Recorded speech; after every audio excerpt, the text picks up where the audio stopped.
Hello and welcome back to Coffee with Square Feet. And today we have architect, interior designer, Mr. Jitesh Parwani, who is a very young and passionate architect, interior designer. And let's see what he has to share with us. Sir, आप एक business family से belong करते हैं. आपने architectural field में अपना interest कैसे develop किया? I guess Raipur itself is a very big reason कि मैं क्यों आर्किटेक्चरल फील्ड में इन्वॉल्व हुआ या क्यों मुझे आर्किटेक्चर से इतना फैसिनेशन डेवलप हुआ. Living in a city like Raipur जो हमेशा से ग्रोइंग रही है, अपना चाइल्डहुड हमने देखा है कि कैसे रायपुर इस स्टेज से आज जिस स्टेज में इसमें आया. आई गेस रेगुलरली यहाँ पे नए प्रोजेक्ट्स डेवलप होते रहे, हमारे पास ब्रोशर्स आता है, हमने ब्रोशर्स देखा तो एक कंपैरिजन डेवलप हमेशा हो जाता था कि किस तरीके के घरों में हम रहते हैं या किस पब्लिक स्पेसेस में हम आज जा रहे हैं और कैसे पब्लिक स्पेसेस डेवलप होते जा रही हैं. तो एक बहुत फैसिनेटिंग मूवमेंट रहा मेरे लिए बचपन से कि लाइक बिल्डिंग्स कैसे इवॉल्व हो रही हैं, लोगों के घर कैसे इवॉल्व हो रहे हैं, कैसे रूम की साइजेस छोटे से बड़े होते जा रही हैं, कैसे ड्रेसिंग रूम्स एक इम्पॉर्टेंट फैक्टर होते जा रहा है हर किसी के बेडरूम में. तो बहुत सारे छोटे छोटे फैक्टर्स से बिल्डिंग्स के एलिमेंट्स, नए टेक्सचर्स आते गए, नए एलिमेंट्स आते गए, नए फसाड ट्रीटमेंट्स आते गए. ये सारी चीज़ें मुझे बहुत फैसिनेटिंग लगी और वहीं से ही कहीं एक बचपन से एक डेवलप हुआ कि हाँ, आर्किटेक्चर एक फील्ड है जिसको अडॉप्ट किया जा सकता है और इसमें बहुत स्कोप है डेवलपमेंट का और फ्यूचरिस्टिक में. और जैसे आपके क्लाइंट्स को आप अपने जो डिज़ाइंस है वो विजुअलाइज कैसे कराते हैं और वो अपने डिज़ाइंस को अंडरस्टैंड कैसे करते हैं कि वो आप उनको क्या देना चाह रहे हैं, वो उनका क्या विजन था, आप उनको कैसे उस डिज़ाइन में मोल्ड करना चाह रहे हैं? एक बहुत इंपॉर्टेंट फैक्टर हर क्लाइंट के पास रहता है कि कुछ ना कुछ एक उनका एक थॉट प्रोसेस रहता है. प्रीवियसली या तो इंटरनेट रेफरेंसेस रहते हैं उनके पास या उन्होंने किसी का घर रिसेंटली डेवलप किया हुआ देखा रहता है. तो एक ना एक बेसिक स्टडी के साथ आता है हर Pinterest, हर कोई Pinterest कि हमें इस तरीके की चीज़ चाहिए, उस तरीके की चीज़. एक स्टॉर्म अलग से क्लाइंट के अंदर में रहता है कि हमारी रिक्वायरमेंट्स ऐसी हैं. कई बार कई क्लाइंट्स की ना कोई रिक्वायरमेंट भी नहीं रहती, तो हमारा सबसे पहला सब्जेक्ट तो ये रहता है कि उनके अंदर का स्टॉर्म को प्लीज आउट किया जाए, कैसे उनकी रिक्वायरमेंट्स को फाइनलाइज किया जाए, कैसे उनको डेवलप बताएं कि क्या चीज़ें कैसी होती है. For example if a layman client comes to us कि उसको बेडरूम्स बड़े चाहिए, एक सब्जेक्ट रहता है कि बड़ा बेडरूम चाहिए, सब चीज़, या हमें अगर उसको कोई कमर्शियल प्लेस है तो बड़ी प्लेस चाहिए, बड़ा स्पैन ऑफ स्पेस चाहिए, कॉलम फ्री स्पेस चाहिए. तो सबसे पहले तो हम ट्राई करते हैं कि उनको अपनी कोई ऑनगोइंग साइट या कोई कंप्लीटेड साइट या कोई पब्लिक स्पेस ऐसा विजिट करें जहाँ से उनको साइजेस समझ में आ सके. For example if a person says कि मुझे बड़ा बेडरूम चाहिए, तो बड़ा बेडरूम 14x18 भी हो सकता है, 16x24 भी हो सकता है. तो कोई साइट अगर हम उसको विजिट कराएं और उसको बताएं कि ये this is the size of this, तो उसको एक समझ में आता है कि नहीं इससे और बड़ा चाहिए या इससे छोटा चाहिए या इतना कंफर्टेबल साइज है.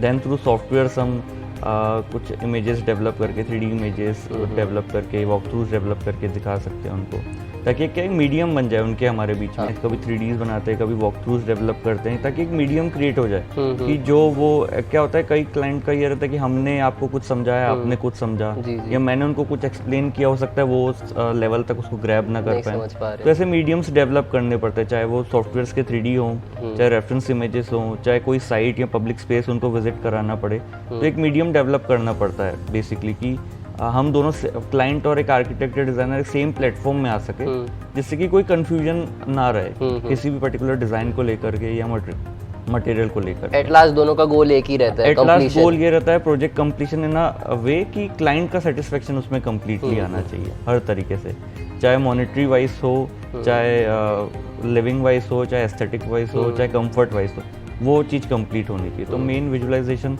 Is a very key factor through any project. Okay. तो जैसे प्रोजेक्ट्स के टाइम पे आपको कॉम्प्लिकेशन आते ही रहते होंगे, तो एकदम जो बेसिक प्रॉब्लम्स है, मतलब जो कॉम्प्लिकेशंस आती हैं, उनको आप कैसे डील करते हैं? आई गेस सबसे बेसिक प्रॉब्लम हमेशा जो रहती है, 2-3 जो एक टाइम कंस्ट्रेंट हमेशा रहता है. क्लाइंट हमेशा आता है कि जिस दिन भी उसको घर का फर्स्ट डे जब वो हमसे डील करने आता है, तो उसका रहता है कि कितने समय में प्रोजेक्ट कंप्लीट हो जाएगा, चाहे वो रेसिडेंस हो या कमर्शियल हो. तो एक टाइम बहुत बड़ा फैक्टर आ जाता है वहाँ पे. तो हमेशा हमको क्लाइंट को प्लीज आउट करना पड़ता है और करना भी चाहिए कि एक अंडरस्टैंडिंग उनको देनी चाहिए कि अगर कोई process for example civil work का कोई काम है तो 10 दिन का काम हम उसको 8 दिन कर सकते हैं, लेकिन 10 दिन के काम को 5 दिन बिल्कुल नहीं हो पाएगा. तो उसमें एक उनको एक एक्नॉलेज करना पड़ता है डे वन से कि इस इतना समय मिनिमम उस चीज़ में लगेगा। उसके अलावा बहुत सारे फैक्टर्स ऐसे रहते हैं कि एक बजट फैक्टर बहुत इंपॉर्टेंट हो जाता है। कई क्लाइंट्स के पास एक प्री डिसाइडेड बजट रहता है कि हमें इतने बजट में प्रोजेक्ट कंप्लीट करना है। कई क्लाइंट्स को पता ही नहीं रहता कि उनका बजट क्या है। इट्स नॉट लाइक कि उनका बहुत पैसा है, बट उनको पता नहीं कि किस चीज़ में कितना इन्वेस्ट करना लगेगा। तो कई बार हमें चार्ट्स डेवलप करने पड़ते हैं, बजटिंग डेवलप करनी पड़ती है।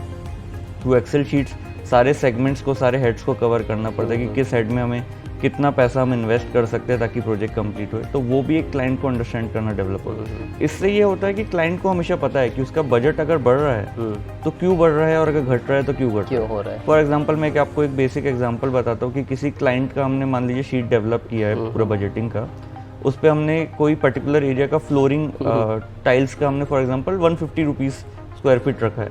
अब 150 includes the material cost, the labour cost, the chemical adhesive cost also.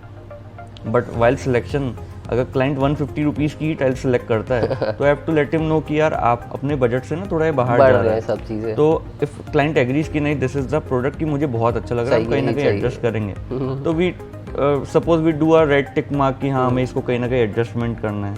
या फॉर एग्जाम्पल अगर उसने 60-65 रुपीज़ की टाइल्स पसंद की तो हमारे पास एक मार्जिन बच जाता है, तो हम उसमें कोई अलग कलर कोडिंग यूज़ करते हैं कि हाँ हमारे पास स्कोप है कि हम उसको कहीं ना कहीं एडजस्ट करके दूसरी चीज़ में इंक्रीज कर सकते हैं। जैसे फिर वो कुछ बड़े पोर्शंस रहते हैं जहाँ पे अच्छी टाइल लग गई, कुछ ना दिखने वाले पोर्शन वाला थोड़ी कम रेट की लग गई। That is how budgeting works, that is how कि हम क्लाइंट्स के बजट्स को मैनेज कर सकते हैं। बजट डजंट मैटर कि बहुत बड़ा हो या छोटा हो, फैक्टर ये होना चाहिए कि हर एक एरिया टेक केयर किया होना चाहिए। ऐसा नहीं होना चाहिए कि कोई एरिया में बहुत ज़्यादा कर दिया और कुछ एरिया पूरे लेफ्ट आउट हो जाए, वो नहीं होना चाहिए आई गेस। और आपके प्रोजेक्ट्स में आर्किटेक्चरल में क्या क्या टाइप की टीम कंस्ट्रक्शन में बड़े प्रोजेक्ट्स में किस टाइप की टीम्स इन्वॉल्व रहती है, उनको आप कैसे लीड करते हैं? I guess there are lot many teams starting from civil construction to tile installation masons to POP teams, fall ceiling teams to electrical plumbing. किस तरीके की टीम्स रहती है इन्वॉल्व आपके आर्किटेक्चरल फील्ड में? छोटे प्रोजेक्ट्स हो गए, बड़े प्रोजेक्ट्स हो गए, आप किस टाइप की टीम्स को इन्वॉल्व करते हैं और उसको कैसे लीड करते हैं आप? I guess it's all about the requirements. बहुत सारी टीम्स इन्वॉल्व हो सकती हैं, starting from civil construction teams to tile and stone installation masons to fall ceiling team, electrical, plumber, air conditioning, lot many teams are there depending on the requirements कि हमें कौन कौन से सब्जेक्ट्स टेक केयर करने हैं। कई projects में fall ceiling नहीं होती, कई प्रोजेक्ट्स में एयर कंडीशनिंग नहीं होती या एयर कंडीशनिंग लेटर सब्जेक्ट में हो जाता है। But essentials are civil construction, obviously flooring is important subject, plumbing, electrical is important, and majorly services are very important, like plumbing and electrical are very important subject जो neglect नहीं कर सकते या neglect नहीं करना चाहिए, क्योंकि अगर ये सब्जेक्ट्स निगलेक्ट होते हैं तो फ्यूचर में इम्पैक्ट स्ट्रक्चर पे बहुत आता है। तो आई गेस ये टीम्स सारी रहती हैं। दैन बहुत सारी चीज़ें रहती हैं इन टीम्स को रेगुलरली मॉनिटर करना, इनको रेगुलरली फर्ट चार्ट्स हम डेवलप करते हैं ऑन रेगुलर बेसिस। बहुत बार फर्ट चार्ट्स रीडेवलप होते चलते हैं, टाइमलाइंस रीडेवलप होते चलती हैं, एंड एक step by step process follow होना बहुत इंपॉर्टेंट हो जाता है कि किस टीम के बाद किस टीम का काम है। अदरवाइज क्या होता है कि हर टीम ना किसी दूसरी टीम के कारण फंसी रहती है प्रोजेक्ट में। तो फर्ट चार्ट डेवलप करके टाइमलाइंस देना बहुत इंपॉर्टेंट हो जाता है। एंड एक और मेजर फैक्टर रहता है ना कि ड्राइंग्स, किसी भी चीज़ का जो हमने डिज़ाइन फाइनल किया है उसकी जो ड्राइंग्स बनती हैं वो ड्राइंग्स के सेट्स हम प्रोवाइड करते हैं, ना कि सेट्स हम सिर्फ क्लाइंट को देते हैं, बट उसके सेट्स हम कॉन्ट्रैक्ट्स जो मेन कॉन्ट्रैक्टर्स रहते हैं उनको भी देते हैं। उसके साथ ही साथ वो ड्राइंग्स को हम हर साइट के हर वॉल पे पेस्ट भी करते हैं, ताकि इवन अगर main contractor is not there तो जो सब जूनियर्स हैं, जो उनके स्टाफ मेंबर्स हैं, वो एक्नॉलेज कर सके कि हमें क्या डेवलप करना है और किस चीज़ को रेफर करके डेवलप करना है। अगर वो चीज़ मिस होती है तो कई बार मिस्टेक्स होने के चांसेस बहुत बढ़ जाते हैं। तो ये एक इम्पॉर्टेंट चीज़ें हैं जो कि हर टीम्स के साथ फॉलो करना जरूरी है। तो आप ये सब लीड करते करते आप एंजॉय करते हैं ये सब चीज़ें? बहुत कभी कभार बहुत एंजॉयमेंट भी होता है, मेजरली एंजॉयमेंट ही रहता है। कभी कभार हेक्टिक जरूर होता है, कुछ टीम्स के कारण भी, कुछ टीम मेंबर्स के कारण, उनके नॉट प्रॉपर रिस्पॉन्स ना करने के कारण। तो आई गेस कुछ टीम्स को थोड़ा और एजुकेट हमें इट्स आवर रिस्पॉन्सिबिलिटी ओनली कि हम अपने मेंबर्स को और थोड़ा एजुकेट करें और पर्सनैलिटी डेवलप करें कि उन चीज़ों को प्रॉपर्ली अपने एक हेड पे लेकर के काम कर सकें। So thank you very much, sir, for your wonderful insights. Same here. Thank you so much. I am glad to be a part of this Coffee with Square Fit. Really, thank you. I hope ये informations viewers के लिए बहुत useful रहेंगी, and looking forward to many more sessions with you. Thank you Same very here. much, sir. Same here.